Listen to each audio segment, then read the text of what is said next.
बात करते हैं 1 लाख रोजगार को लेकर के। प्रदेश सरकार ने वायदा किया है, पहली कैबिनेट में जो है वो ये फैसला भी हो ही गया है कि 1 लाख जो रोजगार है वो दे दिया जाएगा। लेकिन अब जो खबर निकल कर आई थी बीच में, जो हर्षवर्धन चौहान ने ये बड़ी बात कही थी कि 20,000 के आसपास जो रोजगार है वो हम बहुत जल्दी दे देंगे, क्योंकि उन्होंने एक बड़ी बात ये भी कही थी, प्रदेश में जो एनटीटी भर्तियां अभी नहीं हो पाई है, 450 के आसपास ये भर्तियां हैं, इसको बहुत जल्दी किया जाएगा। हालांकि शिक्षा मंत्री का भी एक कह सकते हैं अधिकार है, क्योंकि शिक्षा में ये भर्तियां होनी है, प्री नर्सरी टीचर। लेकिन ये बात जो मंत्री कह रहे हैं तो संभावित है इस पर पहले सरकार फैसला लेगी, एनटीटी की भर्ती आउटसोर्स पर होगी या फिर एक प्रॉपर जो चैनल होता है कॉन्ट्रैक्ट बेस पर उस पर होगी, इसमें कैबिनेट में फैसला होगा। कैबिनेट फरवरी माह के सेकंड सप्ताह में होने की संभावनाएं हैं, तो कैबिनेट में यह फैसला होगा जी भर्तियों को लेकर के। हम बताएंगे आपको कौन सी भर्तियां कोर्ट में फंसी हुई है, और 1 लाख जो रोजगार है उसको लेकर के जितने भी प्रदेश के अंदर डिपार्टमेंट है, सभी जो बड़े अधिकारी है उनके साथ बैठक हुई है। हर्षवर्धन चौहान, रोहित ठाकुर इसमें थे, इसके अलावा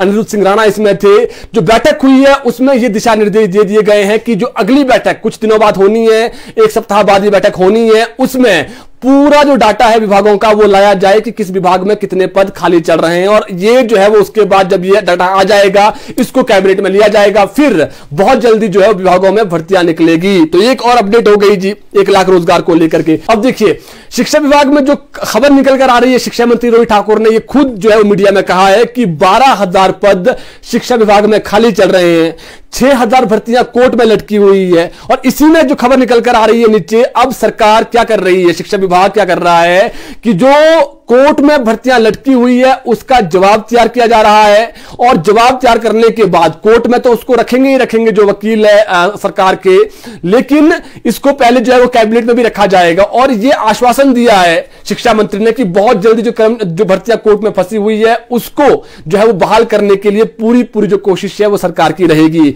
दूसरी बड़ी बात उन्होंने कही कि जेबीटी, टीजीटी, एलटी, डीपी और कई पद जो है वो शिक्षा विभाग में खाली चल रहे हैं, इनको भी बहुत जल्दी भरा जाएगा। शिक्षा मंत्री बहुत जल्दी हो सकता है 1 सप्ताह के भीतर बैठक करने वाले हैं। बड़े कह सकते हैं जो अधिकारी है शिक्षा विभाग के, आप डायरेक्ट जो सेक्रेटरी लेवल के जो अधिकारी है उसके बाद डाटा मंगाएंगे, और उन्होंने कहा कि जितने भी पद खाली चल रहे हैं उनको जल्द से जल्द भरा जाएगा। ये एक चीज हो गई। 6,000 जो कोर्ट में फंसी हुई भर्तियां हैं उनको शीघ्र बहाल करने के लिए जो भी करना है, चाहे वो वकील हो, सरकारी वकील हो, किस प्रकार से करना है। हमने खबर बताई थी आपको, जेओए का जो मसला है इसको लेकर के जो अनूप रतन है एडवोकेट जनरल, ये खुद दिल्ली गए थे, सुप्रीम कोर्ट खुद गए थे, और इन्होंने अपना पक्ष भी रखा, लेकिन इनको अधिक बोलने का समय नहीं मिला, 2 मिनट मिला इनको, और इन्होंने यही डिमांड रखी कि इस मैटर पर आप जल्द फैसला सुना दें। कोर्ट के सामने उन्होंने यही बात कही है, और 16 फरवरी को इसकी हियरिंग होनी है। तीसरी बड़ी डिमांड रखी है एडवोकेट जनरल ने कि आप हमें कम से कम 1500 भर्तियां करवाने को लेकर के छूट दे दें।